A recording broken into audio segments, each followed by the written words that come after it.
La parole est à monsieur Arnaud Richard. Oui, Et merci, je Monsieur fais le annoncer Président. le scrutin. Merci, Monsieur le Président. Monsieur le Ministre, mes chers collègues, il est parfois difficile d'expliquer le vote d'un groupe parlementaire en 5 minutes. Pour ce PLFSS, l'exercice sera assez facile. Facile d'abord parce que nous avons eu plusieurs occasions de fois de donner notre opinion sur ce texte, étape après étape. Et les étapes n'ont pas manqué. Encore hier soir, nous étions sur une discussion générale. Mais ce sera également facile parce que la discussion parlementaire, Monsieur le Ministre, n'a pas permis de faire évoluer substantiellement ce texte comme il eût été nécessaire de le faire. Et nous voilà revenus à quelques grossières erreurs près au texte initial. Sans revenir sur l'ensemble des dispositions de ce vaste texte, je dirais quelques mots de la méthode et du sens.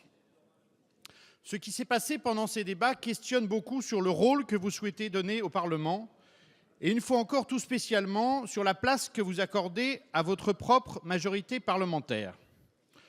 Le Parlement, vous l'avez terriblement maltraité pendant cette discussion.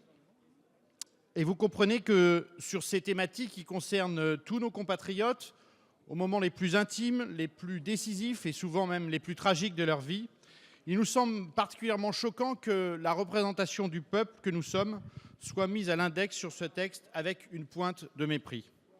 Oui, à notre sens, vous avez méprisé la représentation nationale. Je vois que vous opinez du chef, Monsieur le Ministre.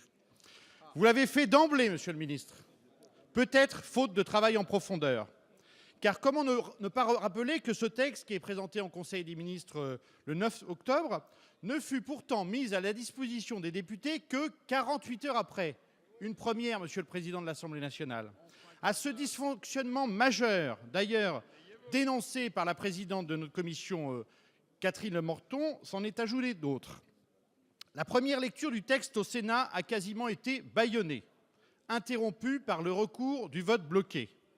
Et cette procédure brutale a eu notamment pour effet de supprimer tous les amendements adoptés par la Haute Assemblée, y compris ceux de votre majorité. Revenu à l'Assemblée, le texte devait tout naturellement connaître le même sort en seconde lecture. Bis repetita placent. C'est tout bêtement ce qui aurait dû se produire si, dans un élan républicain, les sénateurs n'avaient redressé la tête en adoptant une motion de rejet préalable. Et c'était bien logique de leur part, puisqu'au fond, il n'y avait pas lieu à débat, faute de possibilité réelle d'adoption d'amendements sur ce texte. Ce fut aussi la valse de toutes les confusions que l'on a eu l'occasion d'évoquer à moult reprises. Je reviens sur l'usage que vous faites de la CASA, qui n'a jusque-là jamais répondu à sa vocation, pourtant établie par vous-même. Je passe sur les valses hésitations de l'article 8, sur les prélèvements sociaux, sur les produits de placement.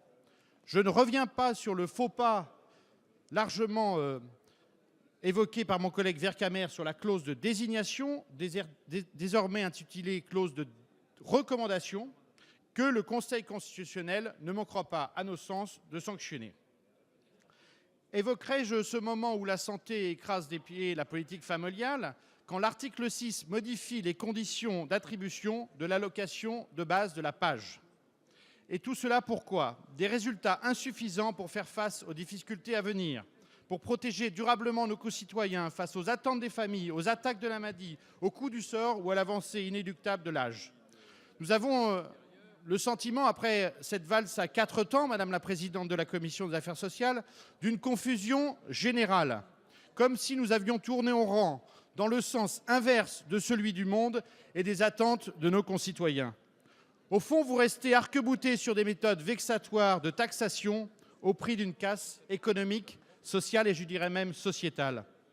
Oui, c'est insupportable car il y a tant à faire pour cette immense diversité constituée d'hommes et de femmes, mais aussi d'opérateurs publics et privés de notre système de sécurité sociale.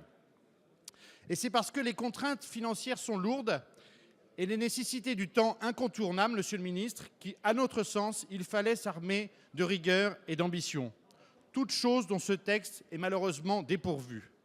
Si vous sortiez, mes chers collègues, de votre tour d'ivoire, si vous aviez accepté une discussion saine et ouverte avec l'ensemble de la représentation nationale, je dis bien l'ensemble de la représentation nationale, alors vous n'auriez fait qu'un choix. Ce choix, c'est celui de l'édification d'un nouveau projet de sécurité sociale pour nos compatriotes. Une fois encore, monsieur le ministre, mais je vois que ça vous fait sourire, vous êtes passé à côté d'un rendez-vous fondamental avec les Français. Il est donc évident que le groupe UDI, dans ces conditions, votera contre ce projet de loi de financement de la sécurité sociale pour 2014. Je vous remercie. Merci, monsieur Richard.